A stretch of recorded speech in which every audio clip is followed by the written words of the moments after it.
আওয়ামী লীগ নিষিদ্ধ হবে কি হবে না এই বিতর্কের মধ্যেই, ইনফ্যাক্ট গত 2 দিন ধরে এই বিতর্ক চলছিল। তো সেই বিতর্কের মধ্যেই সরকার সিদ্ধান্ত নিয়েছে যে আওয়ামী লীগ নিষিদ্ধ হচ্ছে না। এটা আমরা মনে হয় বলেই দিতে পারি এখন। গতকাল একটা নিউজের প্রতি আমাদের নিশ্চয় দৃষ্টি আকৃষ্ট হয়েছে, সেটা হলো আন্তর্জাতিক অপরাধ ট্রাইব্যুনালের যে আইন, সেখানে যে খসড়া অনুমোদন করা হয়েছে, সেখানে দল নিষিদ্ধ করার বিধান রাখেনি। দলের বিরুদ্ধে শাস্তি, শুধু নিষিদ্ধ না, শাস্তিরই বিধান রাখেনি। কি বলা হয়েছে আমরা একটু নিউজ থেকে পড়ি, তারপর এই আলোচনা করতে চাই। এই যে বৈঠকটা হয়েছে, তারপর আইন উপদেষ্টা সাংবাদিকদের সাথে কথা বলেছেন। তিনি বলছেন, আসিফ নজরুল আন্তর্জাতিক অপরাধ সংশোধন অধ্যাদেশের খসড়া বিষয়ে বলেছিলেন, উনি আগে বলেছিলেন, কোনো রাজনৈতিক দলের বিরুদ্ধে মানবতা বিরোধী অপরাধের অভিযোগ প্রমাণিত হলে আদালত চাইলে প্রয়োজনীয় শাস্তিমূলক ব্যবস্থা নেওয়ার সুপারিশ করতে পারেন। আচ্ছা, আজ উনি বলছেন, মানে গতকাল আসলে, আন্তর্জাতিক অপরাধ ট্রাইব্যুনাল সংশোধন অধ্যাদেশ 2024 খসড়াটি উপদেষ্টা পরিষদে বৈঠকে উপস্থাপন করা হয়েছিল এবং এটি গৃহীত হয়েছে। তিনি বলেন, তবে খুব একটা গুরুত্বপূর্ণ বিষয় হয়েছে উপদেষ্টা পরিষদ মনে করেছে আমরা যে অধ্যাদেশ সংশোধনী করেছিলাম সেখানে সংগঠনকে শাস্তি দেওয়ার বিধান ছিল। প্রস্তাবিত সংশোধনীতে বলা হয়েছিল কোনো সংগঠনকে শাস্তি দেওয়ার যদি প্রয়োজন যদি মনে করে শাস্তি দেওয়া দরকার, তাহলে ট্রাইব্যুনাল শাস্তি দেওয়ার সুপারিশ করতে পারবে উপযুক্ত কর্তৃপক্ষের কাছে। আজকে উপদেষ্টা পরিষদের আলোচনায় বলা হয়েছে, আমরা এই বিচারকে অন্য কোনো বিষয়ের সঙ্গে সম্পর্কিত করতে চাই না। রাজনৈতিক দল বা কোনো সংগঠনকে নিষিদ্ধ করার প্রশ্ন এলে এই আইনকে অযথা প্রশ্নবিদ্ধ করার সুযোগ সৃষ্টি হবে। আমরা সেই সুযোগ দিতে চাই না।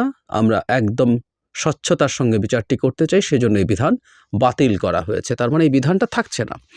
তারপর ডক্টর আসিফ নজরুল বলছেন, এটার কোনো তাৎপর্য আছে কিনা সেটা নিয়েও কথা বলবো। তিনি বলছেন, তারা অনুভব করেছেন কোনো রাজনৈতিক দল বা সংগঠনের অপরাধমূলক কার্যক্রমের জন্য যদি নিষিদ্ধ করার প্রয়োজন হয়, যদি নিষিদ্ধ করার দাবি সমাজে ওঠে, তাহলে অন্যান্য আইন রয়েছে, সেসব আইনে নিষিদ্ধ করার বিধান আছে। সন্ত্রাস দমন আইনে রয়েছে, নির্বাচনী আইনে রয়েছে, দ্য পলিটিক্যাল পার্টিজ অর্ডিন্যান্স 1978 রয়েছে।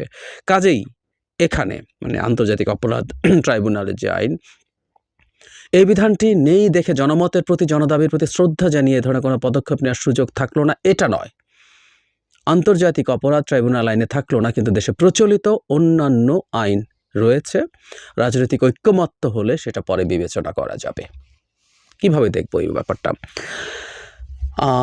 এক ধরনের, শেষের কথা হলো এক ধরনের সান্ত্বনা, কারণ এটা নিয়ে যথেষ্ট সমালোচনা আছে, সমালোচনা হবে সেটা তিনি প্রেডিক্ট করেছেন এবং সেই প্রেডিক্ট করাটা সঠিক। বেশ কিছু সমাজের বিভিন্ন জায়গা থেকে পপুলারলি আওয়ামী লীগ নিষিদ্ধ করার দাবি উঠেছে। বিশেষ করে এই গণঅভ্যুত্থানের সামনের সারিতে থাকা ছাত্ররা খুব কঠোরভাবে দাবি জানিয়েছেন। আরও বেশ কিছু রাজনৈতিক দল আছে, এবং আমরা যখন সাধারণ মানুষের সাথেও কথা বলি, হ্যাঁ, এই দাবিটা অনেক মানুষের মধ্যে আছে, এটা খুবই পপুলার একটা দাবি।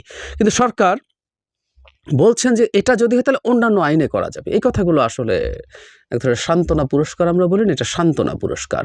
কারণ সরকারের যদি আওয়ামী লীগকে নিষিদ্ধ করার অপশন রাখতে চাই, তো সেটা এই আইনেই রাখা বেটার ছিল, সেফার ছিল।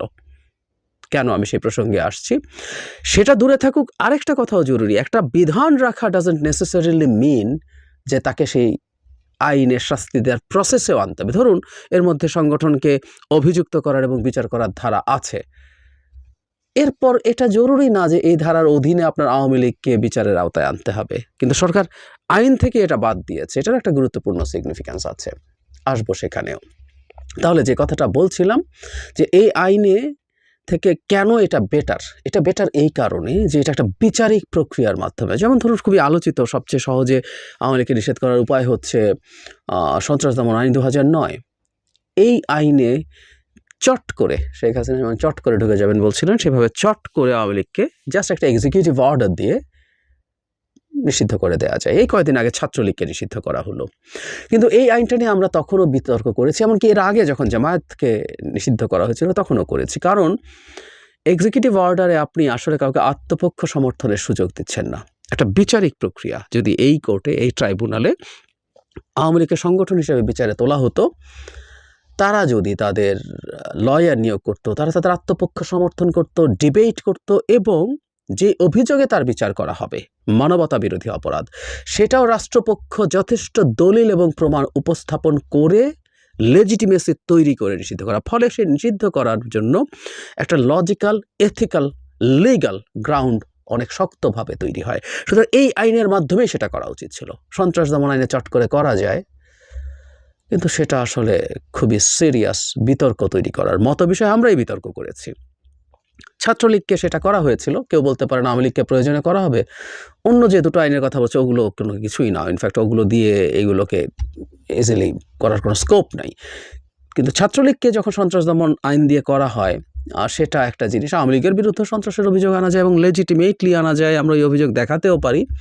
কিন্তু এটা যখন করব, ছাত্রলীগ আর আওয়ামী লীগ একই না। ছাত্রলীগ টেকনিক্যালি কিন্তু আওয়ামী লীগের অঙ্গ সংগঠন না, এটা একটা ডিফারেন্ট সংগঠন। আমরা জানি আরপিওতে আছে কোনো দলের ছাত্র সংগঠন, কোনো রাজনৈতিক দলের ছাত্র সংগঠন অঙ্গ সংগঠন হতে পারবে না। ফলে দলগুলো একটা ট্রিক করেছে, তারা এটাকে ভ্রাতৃপ্রতিম সংগঠন টংগঠন বলে চালিয়েছে, যদিও ডিফ্যাক্টো সেটা আসলে আওয়ামী লীগেরই সংগঠন। কিন্তু যেহেতু আওয়ামী লীগ না, আপনি এটা চালিয়ে দিতে পেরেছেন। কিন্তু আওয়ামী লীগকে এটা দিয়ে সরকার করতে পারবে না। অর্থাৎ মোদ্দা কথাটা হচ্ছে সরকার এই সিদ্ধান্তটা নিয়েছে, তারা আওয়ামী লীগের নিষিদ্ধতা চায় না। কেন চায় না? গতকালে একটা ভিডিও দিয়েছি, আমাদের প্রধান উপদেষ্টা স্পেসিফিকলি বিএনপিকে এটার দায় দিয়েছেন যে বিএনপি চায় না বলে হয় না, এটার বিরুদ্ধেও কথা আছে, আমি সেই ভিডিওতে বলেছি। কিন্তু আসলে মুদ্রা যে ব্যাপারটা আমরা ধারণা করতে পারি এবং সেটা কত শক্ত চাপ, সেটা এই সংশোধনের বা এই অধ্যাদেশ ফাইনালাইজেশনে বোঝা যায়। সেটা হচ্ছে উপদেষ্টা জনাব আসিফ, মানে এটা হচ্ছে স্টুডেন্ট প্রতিনিধি আসিফ, তিনি জাহাঙ্গীরনগরে ক্লিয়ারলি দূতাবাসের চাপের কথা বলেছেন। আমি তখনও এটাই প্রেডিক্ট করেছিলাম, এটাই আসলে প্রধান কারণ। একটা সরকারে যখন কেউ থাকে, কেউ খুব বড় কথা বলতেই পারেন যে বাইরে চাপ যাচ্ছে তো কি হয়েছে, শেখ হাসিনার সাথে তো ভারত কঠোরভাবে ছিল, শক্তভাবে ছিল, কিন্তু শেখ হাসিনাকে আমরা ফেলে দিতে পারিনি। হ্যাঁ, পেরেছি। কিন্তু আবার সরকার চালাতে গেলে সব ক্ষেত্রে সব সময় সব দেশের সাথে সংঘাতের পথে যাওয়া সঠিক হবে না। এই ধরনের তথ্য আমরা পাই। ইউরোপের দেশগুলো, আমেরিকা, জাতিসংঘ, এরাও আওয়ামী লীগের নিষিদ্ধতা সেভাবে চায় না, আমি বিভিন্ন সোর্স থেকে শুনতে পেরেছি। ফলে যেটা দাঁড়ালো, এটাই প্রধান কারণ। এবং এই চাপটা কতটা তীব্র এটাই বলছি, যে আপনি আইনটার মধ্যে এই বিচারের বিধান রাখতে পারতেন। এটা রাখা মানে এই না যে আওয়ামী লীগের বিচার করতে হবে। একটা আইনে একটা বিধান থাকা মানেই হচ্ছে ওই ধারায় তাকে বিচার করা হবে। কিন্তু সরকার সেটুকুও পারেনি। সরকারকে এটা এখনই একরকম ঘোষণা করে দিতে হয়েছে, সরকার আওয়ামী লীগের বিরুদ্ধে লিগ্যাল অ্যাকশানে যাচ্ছে না, সরকার আওয়ামী লীগকে নিষিদ্ধ করছে না। তার মানে সরকারের উপর চাপটা খুব ইনর্মাস। আমি বহুবার একটা কথা বলার চেষ্টা করেছি, এখানেও বলি, বিদেশিদের কোনো চাপের মধ্যে কোনো কাজ করা বা চাপকে সরিয়ে রেখেও যদি বলি এভাবে তাদের এক্সপেকটেশন অনুযায়ী কোনো কাজ করা কোনো ক্ষেত্রে, আমি এটা খুব বাজেভাবে দেখি না। মানে আমরা ওই শেখ হাসিনার সময়েও যখন আমেরিকার স্যাংশন নিয়ে আলাপ করেছি, তৃতীয় শ্রেণীর এক ধরনের জাতীয়তাবাদ উস্কে দেওয়ার চেষ্টা করেছিল আওয়ামী লীগ, সেটাকে কন্টেস্ট করেছি এবং বলার চেষ্টা করেছি আমরা যে পৃথিবীতে বাস করি, এখানে একটা দেশকে জিওপলিটিক্স, ইন্টারন্যাশনাল রিলেশনস, সব কিছু আসলে ওয়ার্ল্ড পলিটিক্সের বাইরে থেকে বসবাস করা কঠিন না, এটা ইম্পসিবল। আর আমাদের মতো সাইজের একটা দেশ, সেই দেশটার জন্য এটা আরও অনেক বেশি কঠিন। এই সরকারের যতই লেজিটিমেসি থাকুক, আছে, আমরা বিশ্বাস করি এর পপুলার ম্যান্ডেট আছে, কিন্তু এটার ইলেকটোরাল ম্যান্ডেট নেই।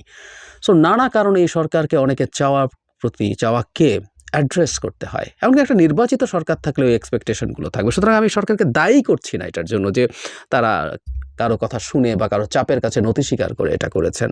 কিন্তু ঘটনাটা এটা ঘটেছে বলে আমি এখন কনফিডেন্ট, এবং এই চাপটা খুব কঠোর, এবং সেই কঠোর অবস্থায় সরকার শেষ পর্যন্ত রিয়্যাক্ট করতে হয়েছে। সামনে যেটা হবে, এটা নিয়ে প্রচুর রাজনীতি হবে, এটা রাজনীতির ইস্যু হয়ে দাঁড়াবে। আমরা এর মধ্যেই দেখছি ছাত্রদের দিক থেকে এটার জন্য বিএনপিকে দায় চাপানোর চেষ্টা হচ্ছে, এবং এখানে গুরুত্বপূর্ণ প্রমাণ হিসাবে প্রধান উপদেষ্টা সেই বক্তব্য যুক্ত হবে। আবার বিএনপি একসময় কিন্তু নিষিদ্ধ করার বিরুদ্ধেই বলেছিল, পরে এটাকে তারা আবার পলিটিক্যালি একটু ডিফারেন্ট টোনে, ডিফারেন্ট ল্যাঙ্গুয়েজে বলছেন তারা কে, জনগণ সিদ্ধান্ত নেবে ইত্যাদি ইত্যাদি। আর ছাত্ররা এই প্লটটা তৈরি করে রাখলো। আমি আমার গত ভিডিওতে বলেছি, তারা যখন রাজনৈতিক দল তৈরি করবেন, তারা করবেন, তখন তারা বিএনপির বিরুদ্ধে তোরা নামতে হবে। যদি তারা তাদের কম্পিটিটর পার্টি হয়, তখন তাদেরকে স্টিগমা তারা লাগানোর চেষ্টা করবেন যে ফ্যাসিস্ট, তারা সবাই এটাকে ফ্যাসিস্ট বলেন, আমি সমর্থন না করলেও তারা বলেন যে ফ্যাসিস্ট আওয়ামী লীগকে বাঁচিয়ে রাখার জন্য বিএনপি চেষ্টা করেছে এবং বিএনপির কারণে আওয়ামী লীগকে নিষিদ্ধ করা যায় নাই। সো এটা একটা রাজনৈতিক ইস্যু হয়ে সামনে ক্রমাগত আসতে থাকবে। আর ঘটনাটা ঘটলো, এবং আমি আগেও বলেছি যে আওয়ামী লীগকে এইভাবে দল হিসেবে নিষেধ করা খুব জরুরিও যে তা না, বরং মাঝে মাঝে মনে হয়, আমি গতকাল একটা টকশোতে এভাবে বলছিলাম যে আওয়ামী লীগ নাম নিয়ে আমাদের সামনে আসা, আওয়ামী লীগ তো একটা গালি, মানে আমরা কাউকে যে বলি তুমি আওয়ামী লীগ, এটা একটা ভয়ঙ্কর গালি, আমরা গালি দেবো কোনো দিন।